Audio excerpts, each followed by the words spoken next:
नंदुरबार येथे शिवसेना शिंदे गटाचा मेळावा घेण्यात आला। धळगाव येथील मानसिंग स्टेडियम येथे मेळावा संपन्न झाला। कार्यक्रमास प्रमुख मार्गदर्शक म्हणून माननीय खासदार श्रीकांतजी शिंदे उपस्थित होते। प्रमुख पाहुणे म्हणून उद्योग मंत्री उदय सामंत, सार्वजनिक बांधकाम मंत्री दादाजी भुसे हेही उपस्थित होते। मान्यवरांच्या हस्ते दीप प्रज्वलन करून आदिवासी कुलदैवत यहामोगी मातेच्या प्रतिमेस पुष्पहार अर्पण करून कार्यक्रमाची सुरुवात करण्यात आली। मेळाव्यास मार्गदर्शन करताना मंत्री दादा भुसे, मंत्री उदय सामंत यांनी महाराष्ट्र शासनाच्या विविध योजना व त्यांची अंमलबजावणीमुळे गोरगरीब जनतेस मोठ्या प्रमाणावर लाभ मिळत आहे हे सांगितले। राज्यातील सरकार शिवसेना भाजप युतीचे असून विविध लोकोपयोगी योजना माननीय मुख्यमंत्री एकनाथरावजी शिंदे यांनी सुरू केल्या आहेत। शेतकरी, तरुण, महिला, तरुणी, वृद्ध, गोरगरीब आदिवासी जनतेला फायद्याच्या ठरत आहेत। धुळे नंदुरबार शिवसेना संपर्क प्रमुख माजी आमदार चंद्रकांत रघुवंशी यांनी नंदुरबार जिल्ह्यात शिवसेना पक्षावर व कार्यकर्त्यांवर मोठ्या प्रमाणावर अन्याय होत असून योजना वाटपात भेदभाव होत असल्याचे सांगितले। अतिशय प्रेम आहे, साधी प्रेमाने हाक मारली। परवाच्या दिवशी संध्याकाळी निघताना अधिवेशनामधून उदय सावंत साहेबांनी दादा भुसे साहेबांना विनंती केली की श्रीकांत शिंदे साहेब नंदुरबार जिल्ह्यामध्ये येतात आहेत, आपण त्यांच्या बरोबर यावं।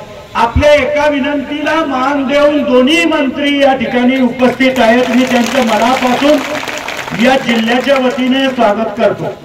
आमचं दुर्दैव आहे साहेब, दोन्ही मंत्र्यांकडे आमच्याकडे मागण्यासारखं एक उड्डाण पूल नाही, न मोठी MIDC नाही, त्याच्यामुळे यांच्याकडनं आम्ही आज काही मागू शकत नाही। पण ते दोन आणि तुम्ही, शासन आहे ते शासन, आणि तुम्ही तुमच्याकडनंच तिघांकडनं आमच्या जिल्ह्याच्या अपेक्षा आहेत। आमच्या नाशिक विभागाचे प्रमुख आदरणीय भाऊसाहेब चौधरी, राजेंद्र पाटीलजी, विजू दादा, जिल्हा प्रमुख किरसिंग दादा, राम भैया, व्यासपीठावर उपस्थित नगराध्यक्ष, सर्व नंदुरबार धळगाव पंचायत समितीच्या सभापती, उपसभापती, नगरपालिकेचे नगराध्यक्ष, त्यांचे सर्व सन्माननीय नगरसेवक, सर्व जिल्ह्याभरातून आलेले प्रमुख कार्यकर्ते आणि धळगाव परिसरातून आलेले सर्व माता, बंधू, भगिनी आणि मित्रांनो, खरं म्हणजे बऱ्याच दिवसापूर्वी आपण खासदार श्रीकांत शिंदे साहेबांना आमंत्रित। धळगाव पाणी पुरवठा स्मशानभूमी अंतर्गत कामांसाठी शासनाकडे निधीसाठी प्रस्ताव पाठवला असून त्याला लवकरात लवकर मंजुरी मिळावी अशी ही विनंती यावेळेस आमदार चंद्रकांत रघुवंशी यांनी केली। शिवसेना शिंदे गटास 2 आमदार निवडून आणणार आमदार चंद्रकांत रघुवंशी यांनी असे प्रतिपादन केले।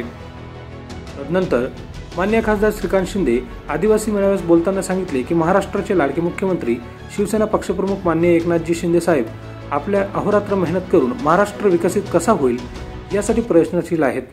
मुख्यमंत्री साहेबांनी आदिवासी, गोरगरीब जनता, तरुण तरुणी, महिला, वृद्ध यांच्यासाठी विविध शासकीय योजना सुरू केल्या असून त्यांचा लाभ शेवटच्या घटकापर्यंत पोहोचवण्याची जबाबदारी आपली आहे।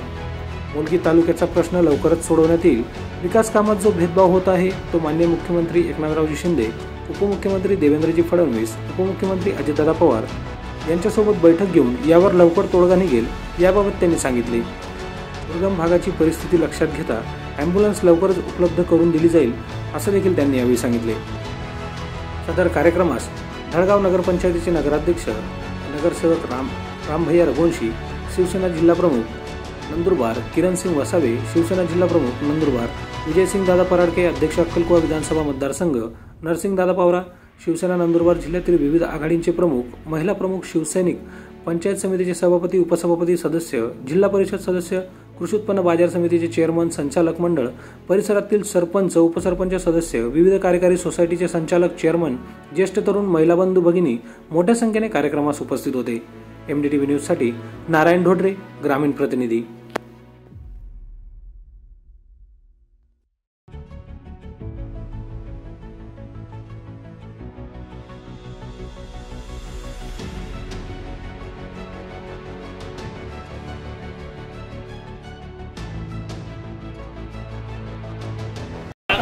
तुम्हाला सगळ्यांना तो अनुभव आलेला आहे। गेल्या 1 वर्षामध्ये, 1.5 वर्षामध्ये महाराष्ट्राच्या हिताचे किंवा शेतकऱ्यांचे, अनेक सामान्य माणसाच्या हिताचे निर्णय आदरणीय एकनाथ शिंदे साहेबांनी घेतले। जे राज्य सरकारमध्ये कामं होतात आहे ते या राज्याचा मुख्यमंत्री करतोय, पण दुर्दैवानं आपल्या जिल्ह्यामध्ये असं दाखवलं जातं की सर्व काही आपल्या जिल्ह्याचीच मंडळी आपल्याला देते आहे, पण तिच्या मागे देणारा खरं म्हणजे शिवसेनेचा नेता एकनाथ शिंदे साहेब आहे. एकनाथ शिंदे साहेब देतात म्हणूनच आपण लढत आहोत. संघर्ष करत आलोय, गेले 20 वर्षापासून संघर्ष करतोय. विधानसभेचे देण्याची जबाबदारी आम्ही स्वीकारली आहे. हे सगळेजण आमच्या आमदारकीच्या उमेदवारीमध्ये सुद्धा वाद नाही. अक्कलकुवा विधानसभा मिळून आम्ही तुम्हाला एक नाव देणार आहोत. दुसरं नाव नाही. आमच्याकडे गटबाजी नाही, प्रतिस्पर्धी नाही, कोण नाही. आम्ही सगळे एक आहोत. एक सर्व आम्ही आहोत. आम्ही सगळे मिळूनच तुम्हाला नाव देऊ. पण त्या आमदाराला निवडून एकनाथ शिंदे साहेबांच्या सेवेमध्ये देण्याची हे माननीय मुख्यमंत्री एकनाथजी शिंदे साहेब ज्या प्रकारे या महाराष्ट्र राज्यामध्ये गेल्या 2.5 वर्षामध्ये काम करतायत, जे काम त्यांनी उभं करून ठेवलंय, त्याच्यामुळे जे आहे तेवढ्या मोठ्या संख्येमध्ये लोक जे आहेत या ठिकाणी उपस्थित राहिली आहेत. लोकांना आशा आहे की या माणसाकडे गेल्यानंतर आमच्या समस्या सुटतील. या माणसाकडे आम्ही गारणं मांडल्यानंतर जे आहे हा माणूस जो आहे तो आमचं गारणं जे आहे ते त्या ठिकाणी ऐकून घेऊ. आणि उभ्या महाराष्ट्राने जे आहे हे गेल्या 2.5 वर्षामध्ये हे अनुभवलं. आपण सुद्धा रघुवंशी साहेब पदोपदी जे आहे हे शिंदे साहेब कशा प्रकारे काम करतात हे आपण अनुभवतो. मगाशी सगळ्या दोन्ही नेत्यांनी या ठिकाणी मंत्र्यांनी शिंदे साहेब कशा प्रकारे काम करतात हे आपल्याला सांगण्याचा या ठिकाणी प्रयत्न केला. पण मी आपल्याला कालचाच उदाहरण देतो. काल रात्री म्हणजे पहाटे 4 वाजेपर्यंत भाऊला इकडे झोप आली आहे. मगाशी मी चहा जो घेतला तो त्यासाठीच घेतला की मी रघुवंशी साहेबांना सांगितलं की बाबा आम्ही झोपलोय 4:30ला, तुम्ही आम्हाला उठवलं 6:30ला, आम्ही या ठिकाणी पोहोचलोय 10 वाजता. तर अशा या परिस्थितीमध्ये जे आहे ते थोडं भाषणाच्या अगोदर जर थोडा चहा मिळाला तर भाषणाला पण जरा थोडं. तर अशा परिस्थितीमध्ये आम्ही सगळे लोक जे आहेत त्या ठिकाणी काम करतो. शिंदे साहेबांच्या खांद्याला खांदा लावून हे सगळे मंत्रिमंडळातले सगळे त्यांचे सहकारी जे आहेत त्या ठिकाणी काम करतात. सांगायचं तात्पर्य इतकंच आहे की या महाराष्ट्रासाठी, या महाराष्ट्राच्या जनतेसाठी जे आहे दिवस रात्र काम करणारा पहिल्यांदा इतिहासामध्ये जर मुख्यमंत्री कुठला मिळाला असेल त्याचं नाव आहे एकनाथजी शिंदे साहेब. महिलांसाठी धोरणं असतील, शेतकऱ्यांसाठी असेल, युवकांसाठी असेल, ज्येष्ठ नागरिकांसाठी असेल, या ठिकाणी मोठ्या प्रमाणामध्ये निर्णय घेण्याचं काम जे आहे या ठिकाणी शिंदे साहेबांनी केलं. कालही मराठा आरक्षण, मराठा समाजाला जे आहे हे गेले अनेक वर्ष आरक्षणाचा प्रश्न होता. कोणी त्या ठिकाणी द्यायला तयार नव्हतं. पण त्या ठिकाणी सर्व अभ्यास करून एक फक्त कमी कालावधीमध्ये जे आहे हे मला वाटतं 2.5 कोटी लोकांचं सॅम्पल जे आहे त्या ठिकाणी सर्वे केल्यानंतर कोर्टामध्ये टिकेल असं आरक्षण देण्याचं काम माननीय मुख्यमंत्री एकनाथजी शिंदे साहेब असतील, उपमुख्यमंत्री देवेंद्र फडणवीस साहेब असतील आणि अजितदादा असतील या ठिकाणी करतात.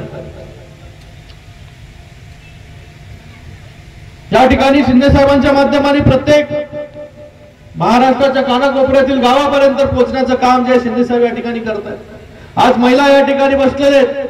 त्या महिलांना देखील बसमध्ये जे आहे हे 50% मध्ये मोफत प्रवास जो आहे तो त्या ठिकाणी देण्याचं काम देखील याच सरकारने या ठिकाणी केलं. शेतकऱ्यांना पीक विमा असेल 1 रुपयामध्ये, शेतकऱ्यांना फक्त 1 रुपया भरायचा आहे आणि पीक विम्याचे पूर्ण पैसे जे आहेत हे सरकार त्या ठिकाणी भरतं. ज्येष्ठ नागरिकांना 75 वर्षावरील ज्येष्ठ नागरिकांना जे आहे हे पूर्णपणे मोफत जे आहे त्या ठिकाणी बसमध्ये प्रवास. पण आता आपण पुन्हा ज्येष्ठ नागरिकांसाठी एक नवीन योजना आणली. त्याचं नाव आहे मुख्यमंत्री वयोश्री योजना. या वयोश्री योजनेमध्ये 65 वर्षावरील सगळ्या ज्येष्ठ नागरिकांना जे आहे हे थेट डीबीटीच्या माध्यमाने जे आहे प्रत्येकाच्या अकाउंटमध्ये 3000 रुपये थेट टाकण्याचं काम हे सरकार या ठिकाणी करणार.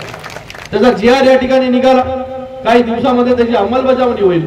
या ठिकाणी आपणही जे वयोश्रीचे जे आहे ते कॅम्प या ठिकाणी रघुवंशी साहेब या ठिकाणी लावावे, जेणेकरून सगळ्या ज्येष्ठ नागरिकांना जे आहे त्यांना कानातली मशीन असेल, डोळ्यात चष्मा असेल, काठी असेल, मानेचा पट्टा असेल, या सगळ्या गोष्टींची आवश्यकता जी आहे ज्येष्ठ नागरिकांना त्या ठिकाणी लागते. तर त्या ठिकाणी या सगळ्या गोष्टी खरेदी करण्यासाठी जे आहे हे त्या ठिकाणी आता तिकडे काही ज्येष्ठ नागरिक बसलेले आहेत ते सगळी चर्चा करतात. आम्हाला आवश्यकता नाही. ज्येष्ठ नागरिक बोलला की 65 वगैरे आता खूप तेच बोलतो 65 वर्ष वाटतं का?